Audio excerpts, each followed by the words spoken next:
সক্রিয় মৌসুমী অক্ষরেখা বিভিন্ন জায়গায় বৃষ্টি হচ্ছে, তার উপর দোসর ছিল নিম্নচাপ, যার জেরে দক্ষিণবঙ্গের একাধিক জেলায় কিন্তু কার্যত বানভাসী পরিস্থিতি। তার মধ্যে ডিভিসির ছড়া জল, যার ফলে খানাকুলে বিপদসীমার ওপর দিয়ে বইছে রূপনারায়ণ মুন্ডেশ্বরী নদীর জল। আরামবাগ গড়ের ঘাট রাজ্য সড়কে যানবাহনের বদলে চলতে দেখা যাচ্ছে নৌকা। আর বন্যার জলে কার্যত প্লাবিত খানাকুল, মারখানা, জগৎপুর বিভিন্ন জায়গা। সরাসরি আমাদের প্রতিনিধি গৌতম মণ্ডল রয়েছেন আমাদের সঙ্গে। গৌতম, যেভাবে একটানা বৃষ্টি তার জন্য এবং একই সঙ্গে ডিভিসির ছড়া জল, দক্ষিণবঙ্গের কোন কোন জায়গায় এই মুহূর্তে প্লাবিত, প্রশাসনের তরফ থেকে কি ব্যবস্থা? দেখো অনুসুয়া, দক্ষিণবঙ্গের একাধিক জেলায়, পশ্চিমাঞ্চলের একাধিক জেলায় বানভাসী পরিস্থিতি হয়েছে ডিভিসির ছাড়া জলে, এমনটাই অভিযোগ করেছেন মুখ্যমন্ত্রী মমতা বন্দ্যোপাধ্যায়।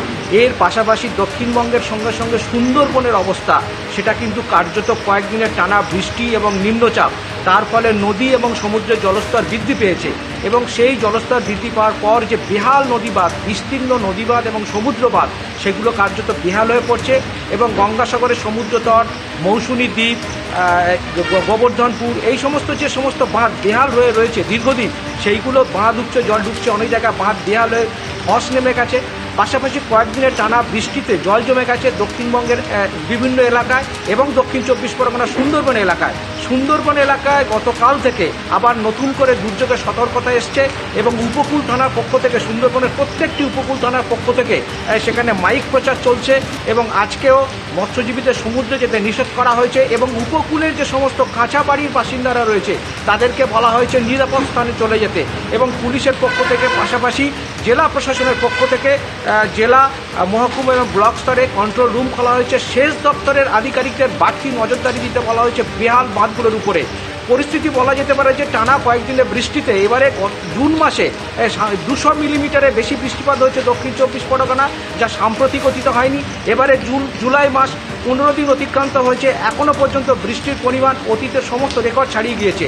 সুন্দরবন এলাকায় এই সময় আমন ধান চাষের সময় সেখানে বীজতলা তৈরি করতে কিন্তু সমস্যায় পড়েছেন কৃষকেরা, কারণ সেখানে জমির যে নিকাশি ব্যবস্থা ভালো না থাকায় বীজতলা পচে গিয়েছে। তবে আবার দক্ষিণ 24 পরগনা অন্যান্য জেলা, ডায়মন্ড হারবারে যে বৃষ্টিপাত হয়েছে সেটা অন্য বছরের তুলনায় বেশি, সেখানে কিন্তু আমন ধানের চাষের পক্ষে ভালো হবে বলে কৃষি আধিকারিকরা জানিয়েছেন।